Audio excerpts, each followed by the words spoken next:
Welcome to Ask the FM Doctor, an interactive web series brought to you by the Simplard Foundation and IFMA to help you navigate the complex and ever-changing world of facility management. Whether you're a seasoned professional or a newcomer to the field, you'll find valuable insights and tips to deliver a better experience for your stakeholders while saving money. Join us on the third Tuesday of every month at 1 p.m. Eastern U.S. time to learn from our FM docs while connecting with other facility managers from around the world. Register today at simplerfoundation.org/FM-doctor so you don't miss an upcoming session. Welcome. We'll be discussing the educational opportunities and credentials for the aspiring FM. I am not in Wyoming, I'm in Phoenix, and in this great state of Arizona. It's just amazing to be here, part of this amazing network.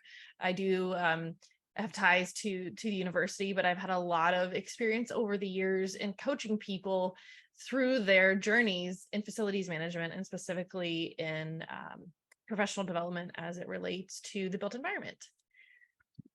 So this is kind of the breakout of what we'll be going through: brief introductions, 15-minute teaching moment, 30-minute virtual peer group, and then office hours. Pick my brain, pick all of our collective brains.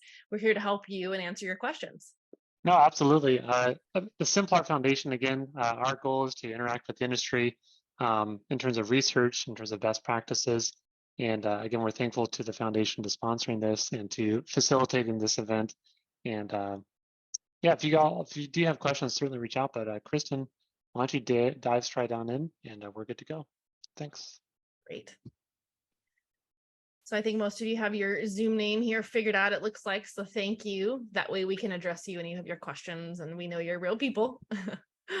So like I said, I'll just kind of get things started and kicked off for today. Like I said, I'm Dr. Kristen Hurtado, too many degrees to enumerate and explain, self-proclaimed nerd. I started off in construction and facilities management, found my way back to research after spending a brief period in industry. And like I said, I coach a lot of folks through their journeys while continuing to do research and consulting and other educational opportunities in facilities management. And I've had the pleasure of helping people probably for about 10, 15 years or so through those journeys. So I've seen all kinds of companies, from the big ones, the Fortune 5s and the Amazons and the Googles, to, small time folks. I actually just talked with someone, I'm not sure if he's on here, so they'll remain nameless, but, starting a small private school up in Canada and running the facilities over there. So it really just gives me great pleasure to be able to share everything I've learned and helping people in all different journeys as they come to FM. It's hard to talk to me without me saying and laughing about this tagline. IFMA has some real good, the International Facilities Management Association has some real awesome magazines and publications and whatnot. Maybe some of you are familiar with them, but there was a tagline in one of them about 10, 11 years ago that called FM the accidental profession. And I think it's so apropos in that a lot of us don't necessarily follow a straight line to facilities management and know from birth or from early on, we want to be in facilities management, but we kind of find our way through different channels to facilities management, which is really great when you think about the opportunity and potential for training and education. So if you didn't know you wanted to be a facility manager early on, you're in good company. We're all kind of found ourselves in this area, which is fantastic and amazing. So once again, talking from that perspective, really happy to be here today and help you all and answer your questions ultimately. So I'll give you that background, I'll do the teaching moment, and then fire away. There's probably not a question I haven't heard over the years, and there's no silly question. I think we're a fairly small group, so hopefully you're comfortable just kind of picking our brains. So I've broken it down into 3 key items of the teaching moment that I'll talk through here in the next short bit. First off, why invest?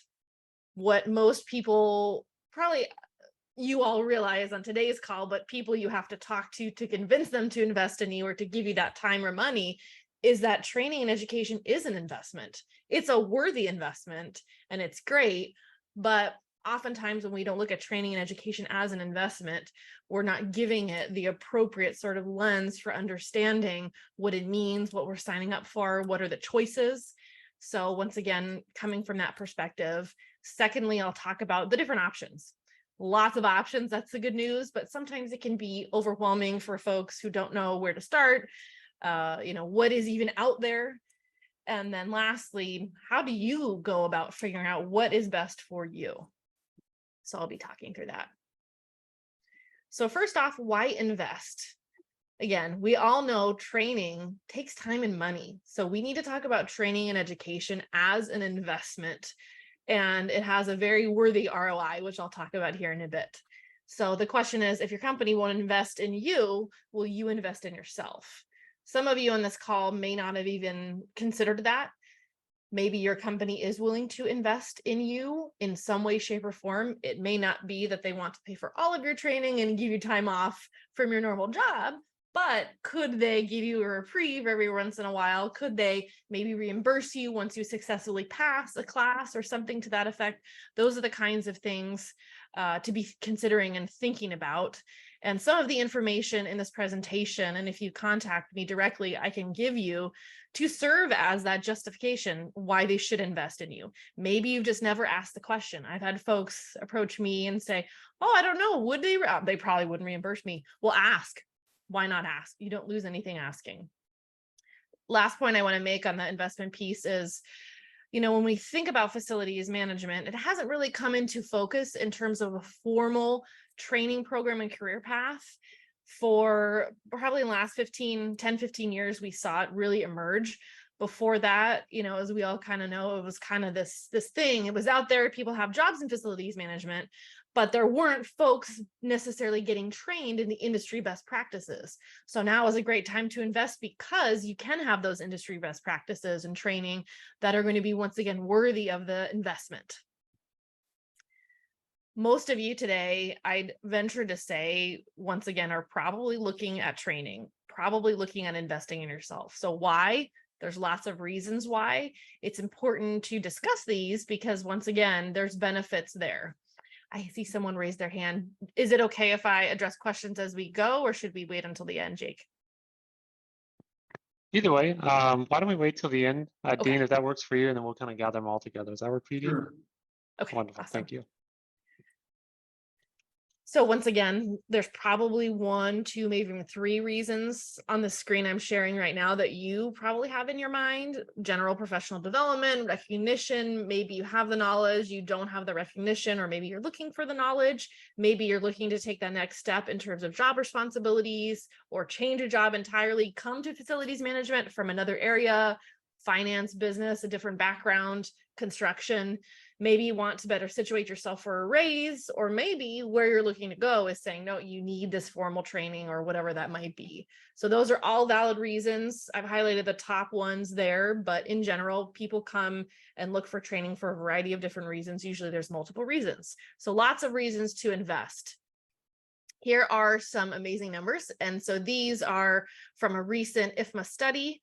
That study, I can provide a link to it, but here's just the highlights from our webinar we did last year, which measured for IFMA, which is the International Facilities Management Association. They have 3 credentials, and we were commissioned to measure those and determine the ROI. So again, the good news, even in that group, there's lots of ROI, 16-to-1 ROI across 5 years. Most of you would probably go to Vegas on those odds, probably gone to Vegas on worse odds. So there's definitely lots of return on investment, the reputation, the support that you'll get from an employer. In terms of money, over half of the folks who responded do get some form of raise. So that is great to see. It can vary. Average was around $5,000, and a good chunk received more than that. So no promises here, but in most cases, when you are investing in yourself, you become better at what you do, more confident in what you have the sort of backing. So it makes sense that you would receive some sort of benefit in some way.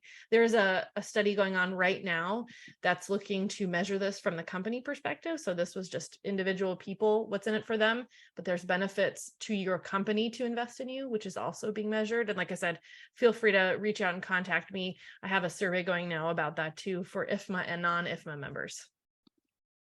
So my second point, what options are out there? And hopefully you're coming to this presentation knowing there's lots, which is great. But like I said, it can be overwhelming.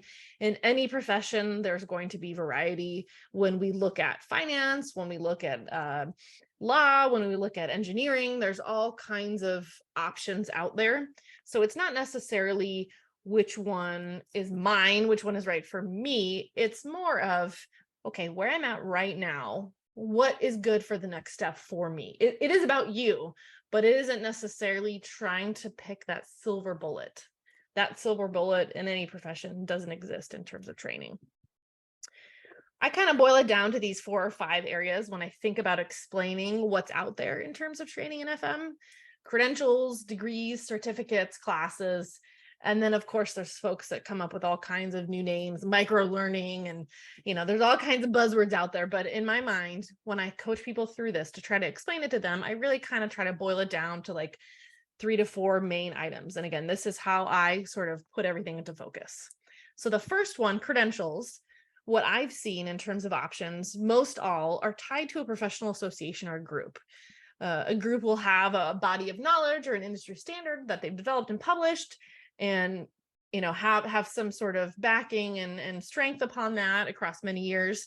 And they'll have credentials where you are assessed based upon your knowledge of their body of knowledge. So IFMA has 3 credentials: Association of Healthcare Facility Managers, BOMA, APA, LEAD, AP. Like there's a lot out there. So it's kind of understanding how those are created and what those are tied to, which is helpful, again, for me when I'm explaining it, to kind of look at these as different buckets. So this is one bucket, which are credentials. Another bucket, sorry, I'm smacking my microphone. Another bucket I call degrees. So these are the traditional kinds of, when people say education, they automatically assume I'm going to school, I'm getting blah, blah degree. So those do exist as well. There's associate's degrees, bachelor's and master's. And I would venture to say that there's more, there's a lot out there, but the reason I put this into a bucket is because some folks will find that their company may only be willing to invest in them if it's a degree program. So there's some HR policy written somewhere and it says it has to come from a university, or it has to be 30 credits, or some sort of academically tied link to being able to be reimbursed. So that's why I kind of put it in these buckets. These are 4 credit programs. They're typically offered by community colleges, universities, public, private. I did a real quick smattering of the first page that IFMA has for they have accredited degree program. So I just took all the logos of the universities. There's tons. There's a lot more out there. So the links are there. You can search. Some of them are online and they give you the flexibility. Some of them are in person. So it kind of just depends, but these typically meet the need of, you would like a degree, your company is willing to pay for a degree, and those kinds of things. Last bucket is certificates, where it's kind of a mix of things, more applied, more hands-on, not a degree program, but it has some of the practical applications and hands-on stuff. And then there's classes and other things. So again, that's kind of how I break it down. So understanding those different types and categories, what I like to help you understand is that there's a subset within there, something to consider, some questions to ask yourself: the delivery method, how you're tested, how you apply your knowledge, and how you get feedback. So some of the questions that come up in this sort of spot when you're kind of trying to figure out, okay, there's 4 different buckets, which one? How do you feel you learn best? Do you like to be sitting in a classroom and have someone in front of you? Do you like to have an online sort of flexible environment? Those are some options. Where can you best be present when you're learning? So if you're pulled in different directions in different places, that's probably not the best spot to learn. If you have a sort of unstable home environment where you just can't, you're always pulled away, or if when you're at work, everyone pulls you away and you're never sitting down, it might be hard to sit in front of a computer to take a training. Then when are you going to take your training? So if you want the flexibility of being able to do it on the weekend or at lunch or at night, that might lean you or pull you toward one option versus another. What are you looking to get out of the training? So these are the kinds of questions. But all the options I mentioned before, the 4 or 5 different buckets, each of them has different delivery methods and ways in which the training is given to you, different ways where they test your knowledge. Is it a test? Is it a project? Is it an application? Homework. Some of them have no homework. Some of them do have projects. And then how are you getting interaction with the instructor or the folks that manage the program? So last question, how do you know what's best for you? Once again, I'd love to talk to you one-on-one individually. Please feel free to reach out during the office hours or after. But the key questions I would say to ask yourself is, number one, what are you looking to achieve? What's your goal with getting training or education? That will sometimes lead you to a direct path to your different options, which bucket you pursue. The second question is typically, how do you look on paper? Most folks are looking to advance their resume in some way, shape, or form to balance out their resume. So when you look at you, what gaps do you see? And it's one of the hardest things to do. Writing a resume is the hardest thing. Like critiquing your resume is 10 times harder. So do you have gaps in knowledge? Do you have gaps in training? How does that look? Who has your dream job is another key question. And what does their background or training look like? So I copied Jake's LinkedIn. Go out there. There's people that have a job that you want or that you like. What does their path look like? It doesn't guarantee if you follow that training or education path, you'll get that end result, but it helps you understand how people kind of came into their dream job. And then lastly, if you are looking to advance yourself and there's a specific job you're looking to apply for, what does that job require? Because sometimes that's the easiest answer is, go on Indeed and you found this job and you want that. Well, look in that section where it says skills, training, or whatever that is. And if you're seeing a trend, oh, they're always asking for this, or always asking for that. I don't have this. Sometimes that's your easiest answer as well as to what's best for you.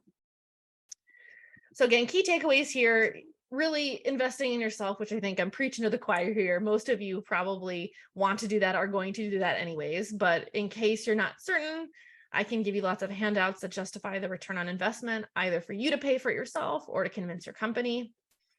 Second takeaway, there's a lot of options. Explore them. Don't be overwhelmed. Let's be happy. Let's revel in the fact that we have way more options today than we did 15 years ago. Now it's just a question of, okay, the last point, what's right for me now? Don't look for that silver bullet. It does not exist. Everyone has a different background and experience. And so thankfully we have choices and options. So now I think we're going to break into our virtual peer groups, Jake. I think we'll actually stick together here, Okay. a little more intimate environment, which is fantastic. Really, really nice job, Kristen. Really appreciate all the insights. To kick off some more questions here, Dean, what's on your mind? Oh, just a couple of things. So for those that don't know me, I'm Dean Stanberry. I'm actually chairman of Memphis Global Board of Directors. And I want to thank Jake and Kristen for doing these FM doctor sessions because they're very informative. What I was going to interrupt with earlier was basically there's a story about, a CFO and a CIO are having a conversation talking about paying for training. And the CFO says, well, what if we pay for their training and they leave? The CIO turns around and says, but what if we don't pay for their training and they stay? So that's an argument that you can give to your boss. I like that. But there's a lot of reasons why this profession, as well as many others, have become a profession of lifelong learning. And I think there's a lot of evidence now that you can graduate with a degree. Doesn't matter what your degree is. It has a shorter shelf life than it did 20 years ago. There's too much change going on. So if you graduate with a degree and you do nothing to continue your learning and keeping up with what's going on, probably within about 5 years, a lot of what a lot of that knowledge is no longer relevant, or certainly has moved on. So that's something you have to, decide for yourself, whether your company is paying for it or whether you're paying for it. And I'll give you my personal example. So I do not have a college degree. When I was growing up, I went to work for a large corporation, and they tended to train people internally without actually sending them out to go get a degree. And so I got a lot of education in that way. I got a certificate from the University of Washington in information technology, because my first career was in IT. I spent 22 years in IT. From that, I also got certifications in quality improvement and process management that also came from my employer. After that, I started moving into facilities and I started taking some of my own courses. So I got my CFM, and I recently, I helped develop the first SFP program, but did not get the SFP, but I did take the new or revised version. And so I have the most current SFP that I recently completed. In the meantime, I also went to school for, I got a certificate in finance for executives from Northwest University that was paid for by an employer. I have a certificate in project management from Regis University that I paid for. And most recently, I have a US a lead AP in operations and maintenance from USGBC, but I'll tell you one thing, it doesn't teach you anything about operations. And then most recently, I literally just in this month completed a certificate in data governance from Oscar. And I'm really at kind of the end of my career. So people say, why are you continuing to do this? I'm still doing some things where that is relevant. And I wanted to learn. So I went ahead and took that certificate program. Now that's just me. Was it easy? Sometimes it was a little hard. I've had some jobs where you were working those 70-hour weeks and it was difficult to fit in some of that stuff. And sometimes it took longer than I wanted, but that's a personal choice. Anybody that's ever worked for me that wanted to expand their education, I did everything in my power to help them along. Now, anybody that came to me and said, yeah, I'll go get educated if the company's going to pay for it and I can take time off from work. Well, you just lost me there, because that tells me that you're expecting someone else to manage your career and your profession for you. And I don't respect that. That's me. So think about that, when you're telling your boss, yeah, if I can take time off from work to do this class, then maybe I'll consider it. That's what's going to go through their mind, because they're trying to offer you an opportunity to learn and expand and grow and really advance in your profession. And if you're going, well, I'll only do it if you're going to pay me to do it, and I can make other people do my job in the meantime, that doesn't sit well with employers. So I'll shut up now. I've said everything I probably wanted to say, and Jake, I'll let you take it back. Wonderful. Thank you, Dean. Really, really good insights. And I see that Jeff has similar comments as you, that plan your career, employer, continue to invest in learning and development. That's awesome. And Kristen, I think that's a lot of what you're talking about as well here today. That's great. Mm-hmm. I saw a comment here from Henry about UTSA and from recognizing degrees for masters. That's more likely tied to the university. I know that broadly speaking, master's degrees are not as commonly accredited. There certainly are out there, but that's more a function of what that is here. Kristen, I wanted to ask you about something else as well, is that if I remember correctly, that return on investment, the new study showed 16-1, and the previous study I think was 15-1. If we draw a conclusion from that, doesn't that suggest that the value of being educated is actually going up over time, not down? Can you comment on that, or do you have any thoughts on that? Yeah, I definitely agree, because I think we were at an interesting point. The first study we had done where we measured that for IFMAS credentials was in 2016, 2017. So before COVID was even a thing in sight. And then, right after. And so I think everyone realized the value of that knowledge, the value of getting that training. And I think a lot of companies did too, in setting them apart. I'm really interested to compare that with what the companies say in the second part of the study where we talk about employers, because I think more so from personal experience, and Dean, you were kind of leaning on this too, when you're in your career and you're learning, it's almost like college and formal education when you're young, you're learning how to learn. You're not learning all the technical stuff and how to apply it.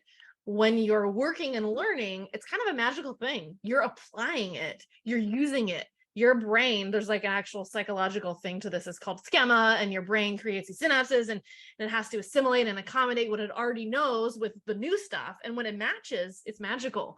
And you just become more productive, more profitable, more valuable to your company.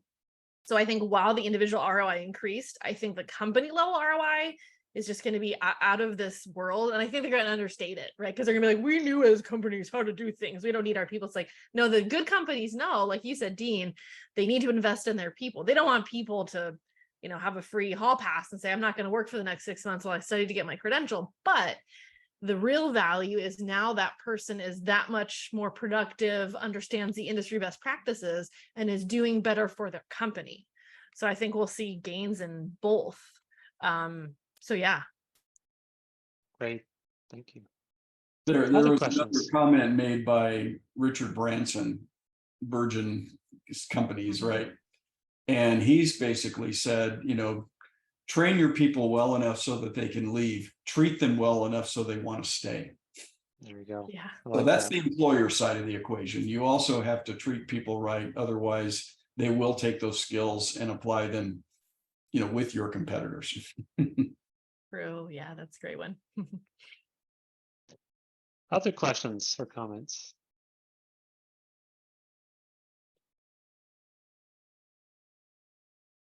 You know, Kristen, one thing that comes to my mind when folks are thinking about this is that, let's say that I'm an FM working, you know, 40, 50 hours a week, a bunch of stuff going on. There's never enough time in the day.